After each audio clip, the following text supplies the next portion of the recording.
ओम नमः सिद्धेभ्य। नमो नमः सत्तहितंकराय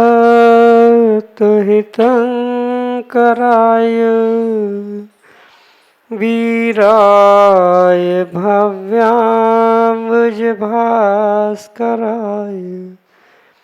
अनंतलोकाय सुरार्चिताय देवादिदेवाय नमो जिनाय देवादिदेवाय नमो जिनाय।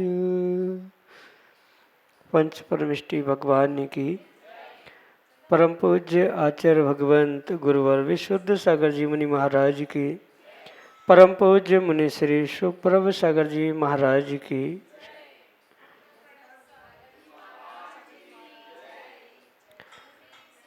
समीचीन विकल्पों का सम्यक समाधान। सम्यक ज्ञान की वह अलौकिक विधा जो हमारे जीवन को सम्यक ज्ञान रूपी ज्योति से ज्योतित करके और मिथ्यात अज्ञान रूपी अंधकार को दूर करने वाली है, और वही सम्यक ज्ञान आत्मकल्याण के लिए कार्यकारी उपाय है।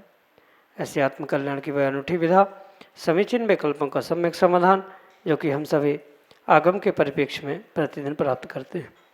प्रारंभ करते हैं आज का सम्यक समाधान। और आज के पहले विकल्प के लिए डॉक्टर मगन जैन, श्रीमती चंदा जैन, आष्टा मध्य प्रदेश से महाराज जी के चरणों में बारंबार नमोस्तु निवेदित करते हुए अपना समीचीन विकल्प रख रहे हैं कि महाराज जी, जब आत्मानुष्ठान का आनंद आता है तो असंख्यात गुण श्रेणी कर्मों की निर्जरा कैसे होती है एवं आत्मानुष्ठान का स्वरूप क्या है। हमारे समीचीन विकल्प का सम्यक समाधान करने की अनुकंपा करें। नमोस्तु महाराज जी, नमोस्तु। ओम नमः सिद्धम। परम पूज्य आचार्य भगवान गुरुवर विशुद्ध सागर जी महाराज के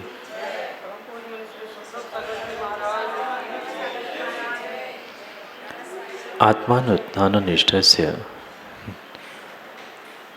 इस गाथा के माध्यम से आचार्य भगवान पूज्यपाद स्वामी आत्मानुष्ठान क्या है, उसका स्वरूप क्या है और उससे होने वाले फलों का व्याख्यान अपने इष्टोपदेश ग्रंथ में करते हुए कहते हैं कि जो जीव आत्मा में अनुष्ठित होता है, प्रतिष्ठित होता है, वह नियम से व्यवहारे बहिस्थिति यानी व्यवहार से जो बाहर की स्थिति, बाहर की परिणति, बाहर के परिणाम चल रहे हैं, उसको पूर्ण रूप से वो फुल स्टॉप देते हुए, विराम लेते हुए अपने आत्मा में लीन होने का ही पुरुषार्थ करता है।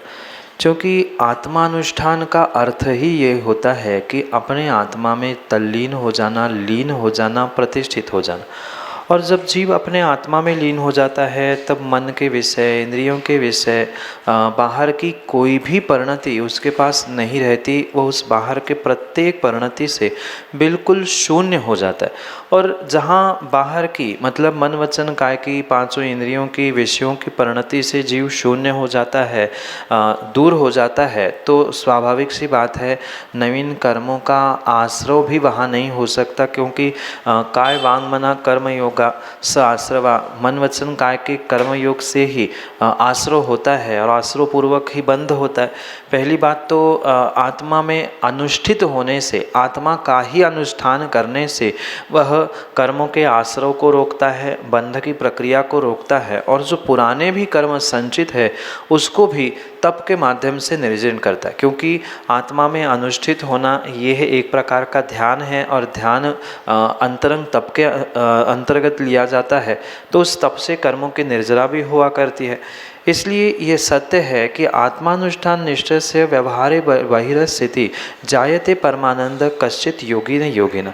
जब योगी अपने आत्मा में लीन होता है, उस लीन होने की प्रक्रिया को ही अनुष्ठान कहा। जैसे पूजा पाठ के अनुष्ठान बाहर में होते हैं, उसे भी जैसे अनुष्ठान आयोजन कहा जाता है, ऐसे ही आत्मा का अनुष्ठान करना, आत्मा के पास पहुंचना, आत्मा ही जिसका आयोजन प्रयोजन सब कुछ है, ऐसी उस क्रिया को आत्मानुष्ठान कहा जाता है। आत्मा में स्थित होना, लीन होना। और जब आत्मा में स्थित होगा तो स्वाभाविक रूप से कहीं भी उसकी बाहर परिणति नहीं जाएगी, और बाहर परिणति नहीं है तो कर्मों का आना जाना रुक गया। ध्यान की परिणति एकाग्रता से प्रारंभ हुई, और जहाँ एकाग्रता से ध्यान की परिणति प्रारंभ होती है वहाँ कर्मों की निर्जरा भी होना स्वाभाविक होती है। इसलिए आत्मानुष्ठान से, आत्मा में अनुष्ठित होने से या आत्मा रूपी आयोजन से, आत्मा रूपी प्रयोजन से जो कार्य किया जा रहा है, वे सभी प्रकार के आत्मानुष्ठान में कर्मों की निर्जरा भी, आने वाले कर्मों का संवर भी, बंध से भी रुकना आदि सब क्रिया युगपत होती है। यही आपके लिए सम्यक समाधान। प्रियंका विनायका उज्जैन मध्य प्रदेश से महाराज जी के चरणों में बारंबार नमोस्तु निवेदित करते हुए अपना समीचीन प्रश्न रख रहे हैं कि महाराज जी, साधु बनने से पहले गोद भराई का क्या आगम प्रमाण है? हमारे समीचीन विकल्प का सम्यक समाधान करने की अनुकंपा करें। नमोस्तु महाराज जी, नमोस्तु। कुछ क्रियाओं के, कुछ कार्यों के भले ही आगम प्रमाण प्राप्त नहीं होते, पर उसके विरुद्ध प्रमाण भी, यानी निषेधात्मक प्रमाण भी प्राप्त ना होने के कारण से वह सम्यक वर्धिनी, मांगलिक आदि आदि क्रिया होने से उसे आगम के परिप्रेक्ष्य में, धर्म के परिप्रेक्ष्य में स्वीकार किया जा सकता है।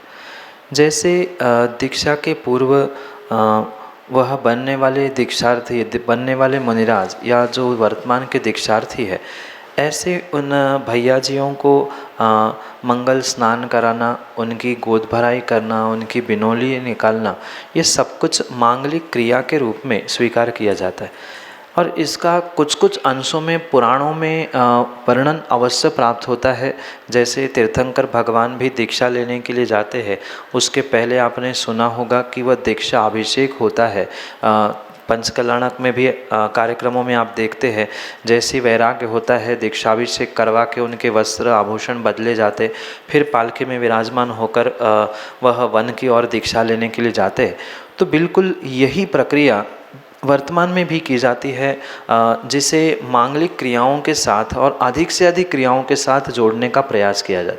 क्योंकि उस समय पे राजा दीक्षा लेते थे और महल नगर छोड़कर किसी जंगल में जाकर दीक्षा लेते थे, तो स्वाभाविक रूप से वहाँ पर चल समारोह बनता था, आदि कार्य वहाँ पे होते थे। पर वर्तमान में नगरों में ही दीक्षा होना आदि देखने में आता है। तो उसके पूर्व बिनौलियों को निकालना, गोद भराई होना, मंगल स्नान होना और भी बहुत सारे मांगलिक क्रियाएं होना, ये मात्र मांगलिक क्रिया होने के कारण से ही किए जाते। जैसे घर में, परिवार में कोई किसी व्यक्ति की या किसी युवा की शादी विवाह होता है, तो जो जो विवाह के पूर्व मांगलिक क्रियाएं होती है, लगभग वही प्रत्येक क्रिया दीक्षा के पूर्व में होती। अभिप्राय मात्र इतना ही है कि एक संसार के वधू को वरने के लिए जाने वाले उस युवा के उस विवाह के पूर्व जो मांगलिक क्रिया, जैसे गोद भराई है, हल्दी उपटन है, मंगल स्नान है, आदि आदि जो भी मांगलिक क्रिया है, वह बिल्कुल वही क्रिया जो निर्ग्रंथ बनने जा रहा है, मुक्ति वधू को वरने के लिए जो पुरुषार्थरत होने जा रहा है, ऐसे इस मुक्ति कन्या को वरने के बनने वाले मुनिराजों के इस क्रिया के पूर्व इन मांगलिक क्रियाओं को किया जाता है। क्योंकि मुनिराज बनने के बाद तो ये करना संभव नहीं है। भले ही वर्तमान में मुक्ति वधू नहीं मिल रही है, पर दीक्षा तो उसी के लिए ली जाती है। इसी अभिप्राय से इन मांगलिक क्रियाओं को आगम के परिप्रेक्ष्य में किया जाता है। पुनः बात समझना, जिस क्रियाओं का निषेध प्राप्त नहीं होता, जिससे सम्यक्त में हानि नहीं होती, ऐसी क्रिया भले ही शब्दशः हमें आगम में कहीं प्राप्त नहीं हो, पर वह मांगलिक होने के कारण से उनको करने में कोई भी ऐतराज़ नहीं है, कोई भी विकल्प नहीं है। साथ में ये भी पहलू उसके साथ है, बिनोली, उपटन आदि आदि के निमित्त से जो वैरागी है वह उन क्रियाओं में कितना उलझा है, या उसके उस वैराग्य की भी वहाँ पर परीक्षा हो सकती है, क्योंकि गोद भराई में नाना भांति के जीव आते हैं और भी मांगलिक क्रियाओं में नाना प्रकार के जीव व्यक्ति वहाँ आएंगे, तो उनका वैराग्य कितना मजबूत है इसकी भी परीक्षा बिनोली, गोद भराई, मेहंदी, हल्दी, उपटन आदि आदि के निमित्त से की जाती है। इसलिए ये मांगलिक क्रियाएं हैं और मांगलिक क्रिया प्रत्येक मांगलिक क्रिया के साथ जुड़ी है। दीक्षा एक मांगलिक क्रिया है जो पूर्ण रूप से मुक्ति वधु को, मुक्ति कन्या को वरने का पुरुषार्थ करने वाले उन दीक्षार्थियों के लिए ही बिल्कुल वही कार्य किया जाता है। एक सांसारिक वधु को वरने के लिए जाने वाले युवा के साथ जो विशेष मांगलिक कार्य किए जाते हैं वही कार्य उनके साथ घटित होते हैं। यही आपके लिए सम्यक समझ। सुनील जैन, ऋषिनगर, उज्जैन, मध्य प्रदेश से अगले समीचीन विकल्प। नमस्तु गुरुवर, नमस्तु गुरुवर, नमस्तु गुरुवर। मेरा प्रश्न है कि जो रात्रि भोजन त्यागी लोग होते हैं उनके लिए समय अवधि मर्यादा क्या होनी चाहिए? नमस्ते। पहले तो रात्रि भोजन त्याग की व्यवस्था को आगम के परिप्रेक्ष्य में विवेकपूर्वक समझना होगा। वर्तमान में भोजन का ही विवेक बहुत सारे जीवों को नहीं है। जैसे भोजन का अर्थ व्यक्ति यही समझता है जो रोटी, दाल, सब्जी आदि खाना भोजन नहीं है, अपितु 4 प्रकार का भोजन आगम में स्वीकार किया जाता है। खाद्य, स्वाद्य, लेय और पेय। यानी लड्डू, रोटी आदि जो सामग्री खाई जाती है वह खाद्य कहा जाता है। जो स्वाद के रूप में लौंग, इलायची आदि स्वीकार की जाती है वह स्वाद है। लेय यानी रबड़ी जैसे सामग्री जो चाट के ग्रहण की जाती है वह लेय है। और तरल पदार्थ को पेय कहा जाता है। ये चारों भी भोजन के अंतर्गत आते हैं और रात्रि भोजन का त्यागी व्यक्ति इन चारों का ही बुद्धिपूर्वक त्याग करे, यही आगम का अभिप्राय। साथ में काल की, समय की भी अवधि अगर समझे तो व्यवस्था तो यही है कि सूर्यास्त के 48 मिनट पूर्व श्रावक को अपना भोजन पूर्ण करके उससे निवृत्त होना चाहिए। क्योंकि सूर्यास्त का समय काल यानी मौसम के अनुसार अलग अलग होता है, तो घड़ी के हिसाब से कभी भी रात्रि भोजन नहीं होता। बहुत सारे जीवों का ये विचार है कि 7 के बाद का रात्रि भोजन त्याग है, किसी का 8 के बाद का है, किसी के 6 का बाद का है, पर आगम तो यही कहता है कि सूर्यास्त के 48 मिनट पूर्व चारों प्रकार के भोजन का त्याग ही रात्रि भोजन त्याग है। अन्य किसी प्रकार से फरारी ले लेना, पानी ले लेना, ये रात्रि भोजन का पर्याय नहीं है। ये तो मात्र प्रमाद है या एक विसंगति समझो या शक्तिहीनता के कारण होने वाला कार्य समझो। आगम में तो चारों प्रकार के भोजन का बुद्धिपूर्वक सूर्यास्त के 48 मिनट पहले और सूर्योदय के 48 मिनट बाद तक जो त्याग है वही रात्रि भोजन त्याग का नियम या संकल्प स्वीकार किया गया है। अन्य किसी भी प्रकार से उसे रात्रि भोजन का त्याग नहीं माना जा सकता आगम के परिप्रेक्ष्य में।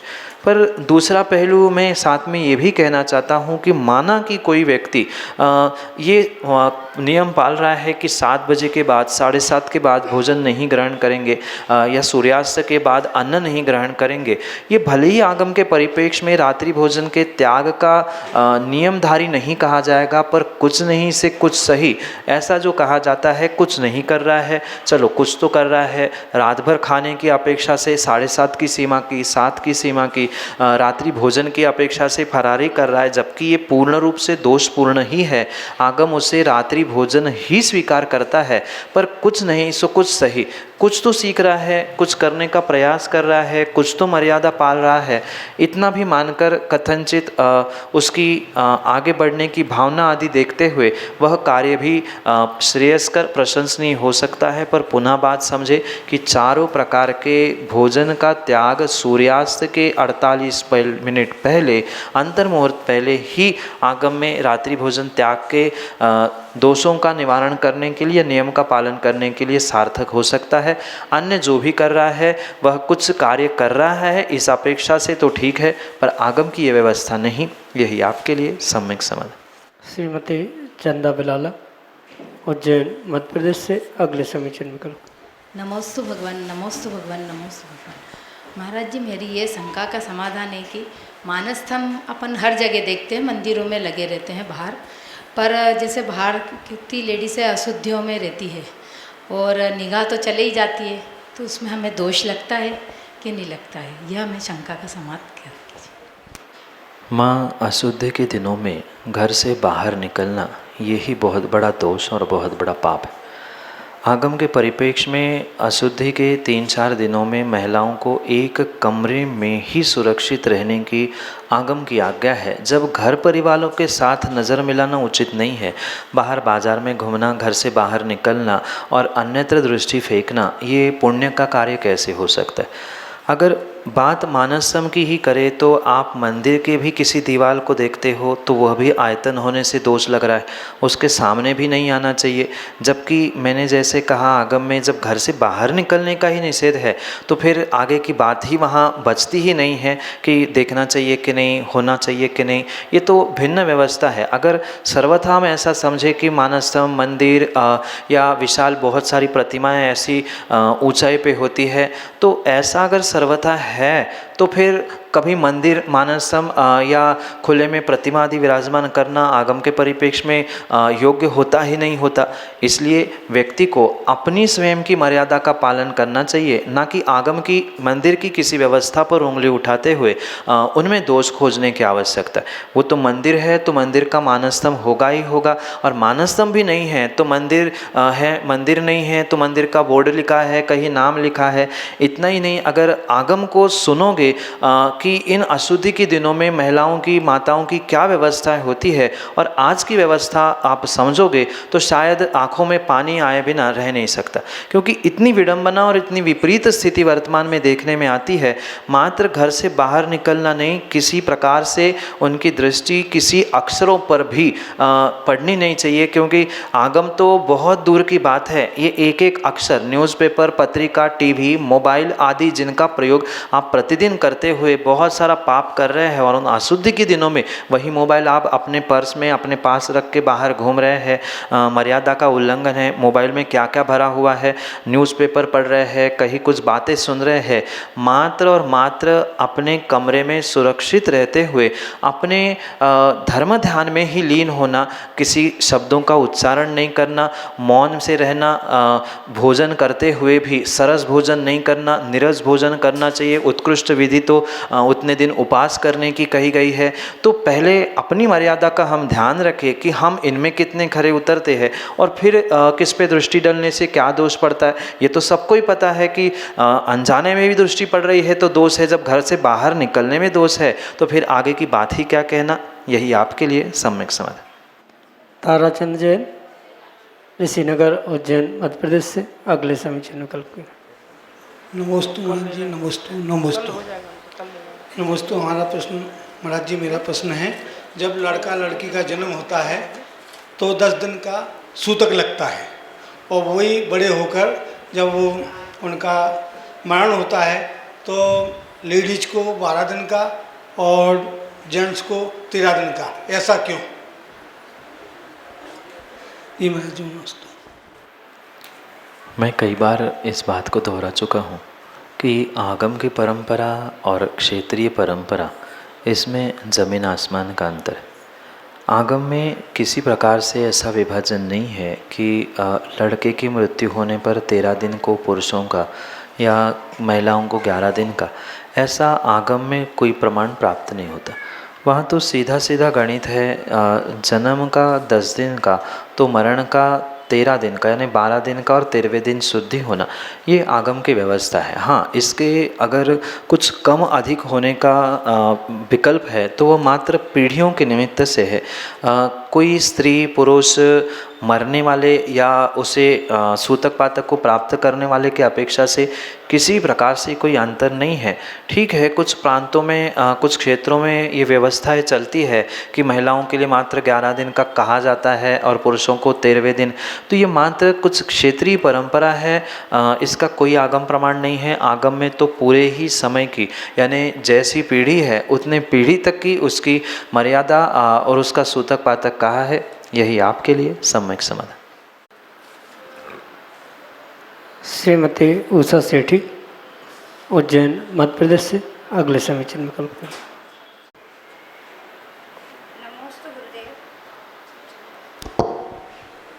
नमोस्तु गुरुदेव। नमोस्तु गुरुदेव। गुरुदेव, अगर हम अपनी द्रव्य लाते हैं पूजा के लिए, पर मंदिर में ज़्यादा सामग्री धुली रखी हो तो मंदिर की सामग्री लेके पूजा करना और अपनी सूखी सामग्री मंदिर के डब्बे में डालना, कभी कभी ऐसा करते हैं, तो ऐसा करना ठीक है क्या? और धुएं वाले बादाम किसे कहा गया है? माँ, इस बात को मैं भी कई बार कह चुका हूँ कि अपने द्रव्य से ही पूजा होती है। किसी भी प्रकार से दूसरों की व्यवस्थाओं को देखकर या किसका क्या हो रहा है ये देखकर हम दूसरे के द्रव्य से पूजा करें, ये उचित नहीं। ठीक है, आपकी भावना अच्छी है कि मंदिर में बहुत द्रव्य धुला है इसलिए हम उसका प्रयोग करें, पर कहीं ना कहीं भीतर ये प्रमाद बैठा है और लोभ बैठा है कि जब धुली धुलाई मिल रही है तो क्यों हम धोने का प्रयास करें। भीतर अगर प्रमाद नहीं होता, लोभ नहीं होता, तो वह मंदिर का काम मंदिर का पुजारी जाने, व्यवस्थापक जाने, हमारी द्रव्य हमें चढ़ानी है, ये अगर भावना है तो व्यक्ति कितनी भी विसंगति हो, विषमता हो या अधिक द्रव्य भी धूलि क्यों न रखी हो, वह अपने ही द्रव्य का शोधन करेगा, उसे प्राशुक करेगा और अपना अपना पुण्य स्वयं प्राप्त करेगा। क्योंकि ये गौर से समझना होगा कि दूसरे की धुली हुई द्रव्य में उसने कितने विवेक से धोआ। अगर उस धोते हुए प्राशुक करते हुए कुछ दोष उससे घटित हुआ है तो इनडायरेक्टली आपकी वहाँ अनुमोदना हुई, पुण्य की जगह आपने वहाँ पर पाप कमा लिया। क्योंकि इकट्ठी द्रव्य धोने वाले को उतना विवेक हो जरूरी नहीं है। माना कि कुछ द्रव्य में निकला है, उसने उतना द्रव्य ऊपर का निकाल दिया, पर पूरी द्रव्य तो वैसे ही खराब हो गई थी, उसको आप चढ़ा रहे हैं तो आपको पुण्य मिलेगा कि पाप, ये भी विचारणीय बात है। दूसरी बात, अपनी स्वयं की द्रव्य जब तक समर्पित नहीं हो रही है, भले ही आपने आज की व्यवस्था के अनुसार सूखी द्रव्य को एक डिब्बे में एकत्रित कर लिया या बहुत सारे लोग महीने भर के वर्ष भर का इकट्ठा अमाउंट जमा कर लेते हैं और थाली लगी लगाई ले लेते हैं, ये आगम की व्यवस्था नहीं है। स्वयं का द्रव्य स्वयं के घर से लाए, स्वयं उसे प्राशुक करे, शोधन करे और स्वयं ही उसका विसर्जन भगवान के सामने पूजा पाठ अर्घ्य आदि चढ़ाते हुए करना, यही आगम की व्यवस्था है। अन्य कोई भी व्यवस्था, भले ही उनकी व्यवस्था के राग में सही कि अधिक है वो खराब ना हो जाए, ये भी भाव है, तो भी वहाँ अपना स्वयं का द्रव्य ना लगने से, स्वयं की लोभ कषाय का विसर्जन ना होने के कारण किसी भी प्रकार से आपको वह विशेष पुण्यदायी कार्य नहीं हो सकता। इसलिए स्वयं के द्रव्य से ही पूजा करने का प्रयास करें। माना कि अधिक द्रव्य धूली है तो दूसरे दिन पुजारी को समझा दिया जाए कि भाई इतनी द्रव्य अनावश्यक मत धोया करो, जब जैसी लगती है वैसी कर लिया करो। ऐसा कहने से आप दोष से भी बचोगे और अपनी स्वयं की लोभ कषाय के विसर्जन के कारण आपको विशेष पुण्य भी प्राप्त होगा। यही आपके लिए सम्यक समझ। श्रीमती अंजू एस के जैन, उज्जैन मध्य प्रदेश से अगले समीचीन विकल्प। दोनों गुरुदेवों के चरणों में सत सत नमन। गुरु, मेरी शंका भाव से संबंधित है। गुरुदेव, हम घर में चौका लगाते हैं ये मानकर कि गुरु के चरण हमारे घर पर पड़ेंगे। ये भाव हमारे मंदिर की धर्मशाला में चौका लगाने के नहीं होते हैं। इसी प्रकार हम आहार देते हैं तो रोटी का ग्रास देने से जो भाव होते हैं वो आहार की दूसरी विधि, दूसरी वस्तु देने से नहीं होते। और एक ग्रास आहार देने से तो बिल्कुल मन नहीं भरता, हमें ऐसा लगता है कि हम 3-4 ग्रास आहार और दें। तो मेरे भावों का शंका है, उसको समाधान कीजिए गुरुदेव। नमस्ते। व्यक्ति की मानसिकता और वास्तविकता, इसमें ज़मीन आसमान का अंतर है। जो कल्पनाओं में और मात्र भाव भावनाओं में जीता है वह कभी भी वर्तमान के आनंद को प्राप्त नहीं कर सकता। 4-10 ग्रास देने का राग हो, उसे हम अगर आगम के परिप्रेक्ष्य में समझे तो उसे भी पुण्य करने का लोभ कहा जाता है। ये तो स्वाभाविक सी बात है, ठीक है, माना भी जा सकता है कि गुरु को आहार कराने में जैसे एक माँ अपने बेटे को खिलाने में कभी संतुष्ट नहीं होती, ऐसे गुरु को आहार देने में संतुष्टि नहीं होती, पर द्रव्य, क्षेत्र, काल, भाव आदि की व्यवस्था, वहाँ की परिस्थिति क्या है, गुरु की स्थिति क्या है, वहाँ कैसी विसंगतियाँ है, ये देखते हुए ही निर्णय करने की आवश्यकता है। दूसरी बात यह है कि मात्र ग्रास ही मुनिराज पेट में नहीं रखते, अपितु आपने दिया हुआ पानी भी उनके पेट में ही जाता है। ये आपकी मानसिकता होना भिन्न विषय है, पर वास्तविकता तो यही है कि 4 प्रकार के जब आहार कहे गए हैं तो चारों प्रकार में से कोई भी प्रकार का आहार हमें देने के लिए मिल गया, और वो तो बहुत बड़ा सौभाग्य मानने की आवश्यकता है। और ये ध्यान दें, हम कोई भी द्रव्य सामग्री मुनिराज के हाथ पर रखे, उनके करपुट पे रखे, उनके अंजलि में रखे, वहाँ अगर आपकी भावों की तीव्र विशुद्धि है तो जल देने से भी आप रोटी से भी अधिक पुण्य वहाँ एकत्रित कर सकते हैं। पर रोटी ही देने हैं, हम तो ग्रास ही देंगे, हमारा ही चौका है, इसके चक्कर में अगर भाव बिगाड़ रहे हैं, खींचातानी चल रही है कि नहीं हमें तो मिठाई देना है, हम तो ऐसे ही करते हैं, वहाँ किंचित भी भावों की अशुद्धि हुई है तो मन वचन काय की शुद्धिपूर्वक जो आप कह रहे हैं आहार जल शुद्ध है, वहाँ अशुद्धि हो गई। जो इतना सारा पुण्य आपको मिलने वाला था वह इतने सी भावों की अशुद्धि के कारण से, आपकी इच्छा, भावना, आकांक्षा, कामना बहुत बड़ी होने के कारण से मिलने वाला पुण्य भी बहुत संकुचित होकर रह सकता है। और इसी प्रकार से जो घर की जी व्यवस्था है, मतलब पड़घान के लिए आपको जो विशेष राग अपने घर में ले जाने का होता है, तो ये भी थोड़ा सा विचार करने योग्य बात है कि अपने घर में चरण पाड़ने के चक्कर में हम गुरु की समस्या या वहाँ की जो मौसम की, प्रकृति की विसंगतियाँ हैं, उनको कैसे मैनेज करेंगे, ये सोचकर ही इन व्यवस्थाओं को समझना होगा। क्योंकि आगम में स्पष्ट कहा है, श्रावक जहाँ पड़घान करके ले जाता है उस समय पर वह उसका घर, उसका स्थान वहीं पर होता है, वही उसका द्वाराक्षेपण भी माना जाता है। इसलिए जब बाकी कार्य हम सब उपचार से कर ही रहे हैं, पूजा का द्रव्य उपचार से चढ़ा रहे हैं, चंदन कहते हुए हल्दी चढ़ा रहे हैं, कुछ कहते हुए कुछ चढ़ा रहे हैं, तो वहाँ अगर उपचार से हम पूर्ण पुण्य प्राप्त कर सकते हैं तो यहाँ भी उपचार से जहाँ हम खड़े हैं वही द्वाराक्षेपण है, वही हमारा चौका है। हमें तो निर्ग्रंथ गुरु के निर्विघ्न आहार हो, उनकी साधना वृद्धिंगत हो, हमें दान देने का मौका मिले, इन अभिप्रायों से ही वहाँ दान देने की, चौका लगाने की, पड़घान करने की, इन व्यवस्थाओं को समझने की आवश्यकता होती है। क्योंकि ये मैं मानता हूँ कि अपने घर में ले जाने का राग अवश्य होता है, पर कभी कभार राग को मौसम देखते हुए भी बदलने की आवश्यकता है। देवशास्त्र गुरु की अनुकूलता भी समझते हुए अपनी व्यवस्थाओं को थोड़ा सा बदलने की आवश्यकता है।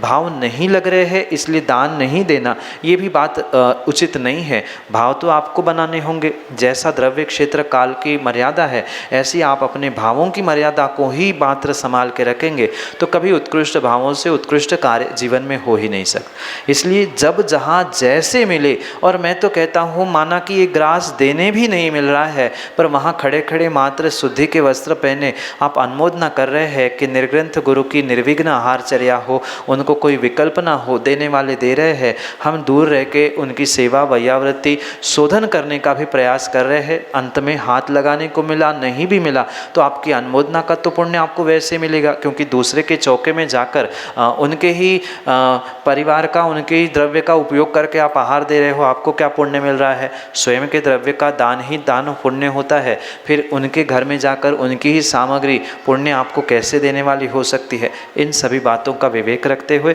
अपनी भावनाओं को, और जो शुद्धि आप बोलते हैं, मन शुद्धि, वचन शुद्धि और काय शुद्धि, उसमें सबसे पहले मन की शुद्धि का ध्यान रखते हुए कार्य करें तो वह आपके लिए श्रेष्ठतम कार्य, श्रेष्ठतम फल देने का निमित्त बन सकता है। यही आपके लिए सम्यक समाधान।